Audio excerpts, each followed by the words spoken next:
복되도다 전쟁의 시대를 이겨내는 거룩한 남은 자들이여.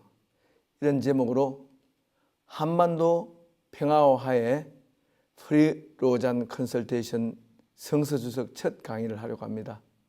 임진강의 맑은 새들을 부러워하는 우리 시대의 동포들, 이 애절한 마음을 임형주가 임진강이라는 노래를 불러서 많이 확산시켰습니다.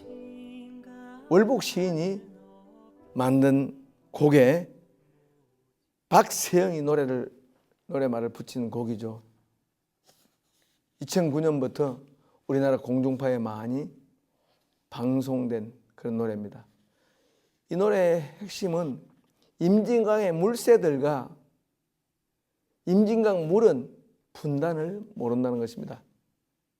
임진강의 물새는 남북을 자유롭게 넘나드는데 우리는 한치도 북한 땅에 나갈 수가 없는 거죠.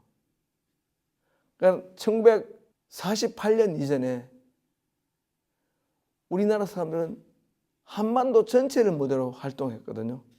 근데 1948년 이후에는 우리가 9만 평방킬로미터 정도의 남한에 갇힌 대륙의 섬이 됐죠. 그러니까 남한은 대륙의 섬입니다. 대륙에 붙어 있는 섬이죠. 땅은 대륙인데 실제로 정치적 지오그래피에 보면은 섬과 같습니다. 그래서 우리는 임진강의 물새를 부러워합니다. 참으로 길고 긴 분단 시대, 그 시대를 우리가 살고 있습니다. 우리는 전쟁은 없지만 숨막히는 긴장과 갈등을 경험하고 있습니다. 요한 갈통의 평화학의 관점에 보면 지금 우리는 열전, 무기로 살상하는 전쟁을 하지 않습니다만 서로를 멸절하려고 하고 서로를 없애버리려고 하는 그런 대결 국면에 살고 있습니다. 그래서 한반도 비핵화를 오래 기도하고 한반도 평화와 통일을 오랫동안 기도한 사람들은 지금 절망을 곰삭이고 있습니다. 흉포한 전쟁 담론이 한반도의 평화와 화해를 위해서 기도한 사람들을 꼬꾸라뜨렸습니다. 우리는 기도할 의지와 용기를 상실케 하는 현실에 맞닥뜨렸습니다. 지금 북한이 핵무장으로 전술 핵까지 갖추어서 언제든지 버튼만 누르면 핵전쟁을 일으킬 수 있다고 자랑하는 이런 시대인데 한반도 평화를 논해야 됩니까? 한반도 비핵화가 기도 제목이 되었습니까? 한반도 비핵화는 북한이 핵무기 가지기 전까지 하는 기도 아닙니까? 우리는 이런 가치 돋친 질문을 스스로 할 수 있습니다. 맞습니다. 지금은 한반도 비핵화를 위해서 기도하는 것은 기도 불가능 지점으로 갔다고 느낄 수 있습니다.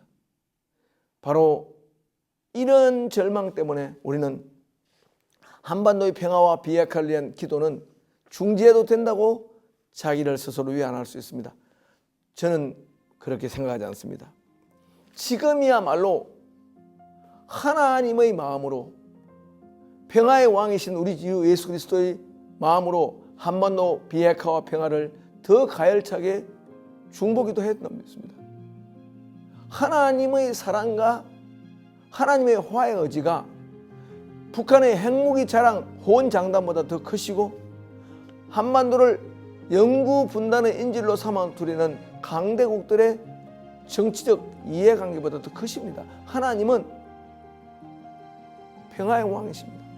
하나님은 사랑과 공의와 정의를 땅에서 행하는 것을 기뻐하시는 하나님입니다. 예레미야 9장 23절과 24절입니다. 누구든지 자랑하려거든 지혜를 자랑하지 말고 용맹을 자랑하지 말고 부를 자랑하지 말고 이것으로 자랑할지니 나 여호와를 아는 것과 여호와께서는 사랑과 공의와 정의를 땅에 행하는 것을 기뻐하는 이임을 아는 것, 이것을 자랑을 했습니다. 북한은 핵무기를 자랑합니다. 남한은 부를 자랑합니다. 이 모든 자랑들이 하나님을 아는 자랑, 하나님이 사랑과 공의와 정의를 이 땅에 행하는 것을 기뻐하는 이임을 아는 것보다 훨씬 더 열등하다는 거죠. 우리는 비핵화를 강구하면서 평화를 강구하면서 평화와 1만 강년 떨어진 한반도의 현실을 바라보면서 성서의 믿음 조상들을 생각합니다. 평화가 1만 강년 떨어졌다고 생각했던 이사야 시대 때, 다니엘 시대 때, 에스라 시대 때, 느헤미야 시대 때 우리 믿음의 조상들은 구국 회개 기도를 했습니다. 우리가 평화로부터 1만 강년 떨어져서 열방의 지배를 받으며 열방의 종이 되어서 이렇게 구차스럽게 살고 있는 이유가 무엇입니까? 우리 조상들이 하나님께 지었던 누적적 죄, 우리 민족의 지도자들이 지었던 누적적 죄들입니다. 우리가 우리 민족을 멸망으로 몰아갔던 이 죄악들을, 동일한 죄악들을 다시는 범하지 않겠다는 다짐을 하는 회개를 했습니다. 우리 동포를 종과 노예로 부려먹으려는 이 악한 마음, 우리 동포들의 행복 터전을 파괴하면서까지 나의 재산과 나의 땅과 나의 전토와 나의 밭을 늘리려고 했던 이 악한 지주의 마음, 이 마음을 철저하게 회개하고 다시는 이런 악행을 범하지 않겠다고 다짐하는 구국 회개 기도를 했습니다. 다니엘서 9장, 에스라 9장, 느헤미야 9장, 이사야 63장, 64장, 예레미야 20장, 많은 성경에는 평화가 멀어져 빛이 보이지 않을 때 우리 조상들이 저질렀던 죄들을 누적적으로 회개하고 그 죄악들을 다시는 우리가 범행하지 않겠다고 결심하는 기도를 했습니다. 이 역사적 구국 회개 기도가 느헤미야 8장 수문암 강장 초막절 수양회 때 또한 이루어졌습니다. 느헤미야 9장 보면요, 느헤미야 8장부터 10장에 나오는 이 느헤미야 시대 때의 초막절 수양회 사경의 그 장면 끝이 바로 뭡니까? 민족의 죄악을 회개하고 우리 열조의 죄악을 회개하고 다시는 우리가 동포를 노예처럼 부려먹지 않겠다. 우리가 동포를 노예처럼 부려먹지 않을 뿐만 아니라 동포들의 그 삶을 누차하게 만들면서 우리가 호화롭게 살지 않겠다. 이게 열심히 한 거죠. 그래서 레위기 26장 3절 이하입니다. 우리가 왜 이집트의 종이 되었느냐? 궁핍과 가난 때문이었다. 궁핍과 기근이 임하면 우리는 먹고 살기 위하여 이집트 같은 파라오의 세력에게 종이 될 수밖에 없다.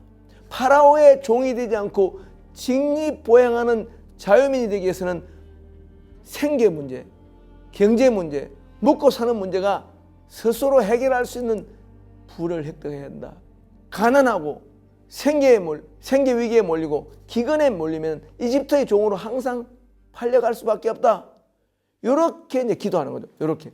이것이 바로 뭡니까? 레위기 26장, 에스라 9장, 느헤미야 9장, 다니엘 9장 등이 나오는 회개 기도입니다. 회개 기도는 뭐 간념적인 회개 기도가 아닙니다. 우리가 왜 이집트의 종이 됐느냐? 왜 우리가 우리를 관할하는 강대국의 속국이 되느냐? 우리가 우리 동포를 노예처럼 부려먹다가 우리의 토지 생산력이 급격하게 추락해서 가난케 됐다. 우리가 가난케 되었기 때문에 우리는 강대국에게 양식을 얻어먹고 사는 노예 국가가 됐다.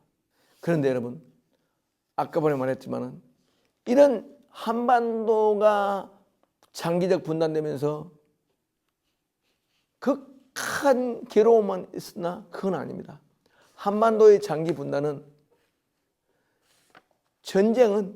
이 전쟁을 왜 어떻게 이겨내야 되는가를 생각하게 만드는 평화의 문화, 평화학, 평화에 관한 담론을 엄청 많이 촉발시켰습니다. 71년째 계속되는 정전체제는 우리 한국이 평화 문제에 집착하고 집요하게 평화 문제를 파고들게 만드는 일종의 평화학적 영감을 불어넣었습니다. 그런 점에서는 우리 민족의 적대적 분단 체제가 평화학을 잉태시키는 토양이 되었고, 그래서 우리는 성경의 평화 메시지, 성경의 평화 담론에 더욱더 집착적으로 주목하는 사람들이 된 거죠. 오늘 우리는 전쟁의 세기를 살았던 선지자 이사야가 비현실적으로 들리는 평화 담론을 선포한 것을 주목합니다. 이사야 2장 1절로 4절, 이사야 19장 16절로 25절은 전쟁의 세기를 살았던 이사야, 그가 성인으로 살았던 모든 세기는, 모든 시대는 전쟁으로 가득 찼습니다. 전쟁의 세기의 한복판을 지냈던 이사야는 역설적이게도 평화를 꿈꾸는 평화의 예언자가 되었습니다. 이사야 2장 1절 4절은 뭡니까? 13개 국가 이상이 주전 8세기 이사야 그가 살던 조국 유다를 전쟁터로 삼았습니다. 왼쪽에는 이집트, 오른쪽에는 아수르가 많은 부속되는 나라들을 데리고 유다에 와서 전쟁을 벌였습니다. 이스라엘은 아수르와 유다의 전장터였습니다. 너무나 많은 병사가 죽었고 너무나 많은 땅은 전쟁터로 화하였습니다. 이런 슬픈 전쟁의 세계에 이사야는 시온산이 모든 산보다 높이 올라가서 열방이 시온으로 몰려오는 환상을 봅니다. 왜냐하면 열방인들이 시온으로 올라가면서 하는 말입니까? 우리가 시온으로 올라가자, 우리가 야곱의 하나님께로 가자, 그가 우리에게 평화를 가르칠 것이다. 시온산의 영적 고도가 제일 높아지는 이유는 야곱의 하나님이 거기서 평화의 토라를 우리에게 가르칠 것이다. 그 평화의 토라는 뭐냐? 살상용 무기를 생산용 농기구로 만들어주는 평화학교입니다. 창과 칼을 호미와 낫으로 썰에 쟁기 등으로 만들어줍니다. 평화의 산 시온산에 올라가면은 여호와의 율법을 공부하면은 포식자처럼 약탈자처럼 칼과 활로가 창으로 남을 복속시켜 남의 양식을 빼앗아 먹으려고 하는 이런 약탈자의 포식자의 삶을 버리고 직접 자기 포도나무와 무화과를 경작하여 스스로 생계를 유지하며 타인의 땅과 영토를 침범하지 않고 사는 법을 터득하게 됩니다. 이것이 토라 학습의 효과입니다. 이렇게 아수르와 이집트마저도 시온산에 와서 토라를 공부하다 보면은 이사야 19장 16절로 25절입니다.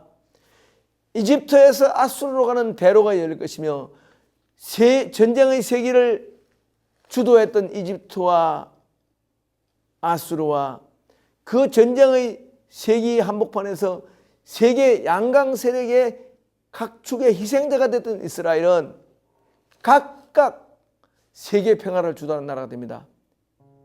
야훼 하나님은 이집트를 이렇게 부릅니다. 이집트 나의 백성. 아수르를 이렇게 부릅니다. 아수르 내 손의 작품. 그리고 이스라엘은 하나님의 보배로운 백성입니다. 하나님의 보배로운 백성 이스라엘이 왼쪽에는 이집트를, 오른쪽에는 아수르를 견인하면서 세계 만민의 복이 됩니다. 이집트, 아수르, 이스라엘이 세계 만민에게 전쟁의 시대를 종식시키고 대평화의 시대, 대통상의 시대, 대평화 교류의 시대를 엽니다. 이것이 이사야가 19장에서 펼쳤던 전망입니다. 너무 비현실적이죠. 너무나 몽환적이죠. 이런 이사야의 몽환적이고 비현실적인 기투적 예언이 예언자들이 그 뒤에 계속 평화 담론을 이어가도록 영감을 주었습니다. 오늘 우리는 이사야 19장과 이사야 2장의 비전을 우리의 것으로 선취하여 이 비관적이고 우울하기 짝이 없는 전쟁 가능 지역, 핵전쟁 발발 가능 지역으로 불리는 이 한반도에서 세계 만민을 안심시키는 평화운동이 일어나도록 기도하기를 간절히 바랍니다. 감사합니다.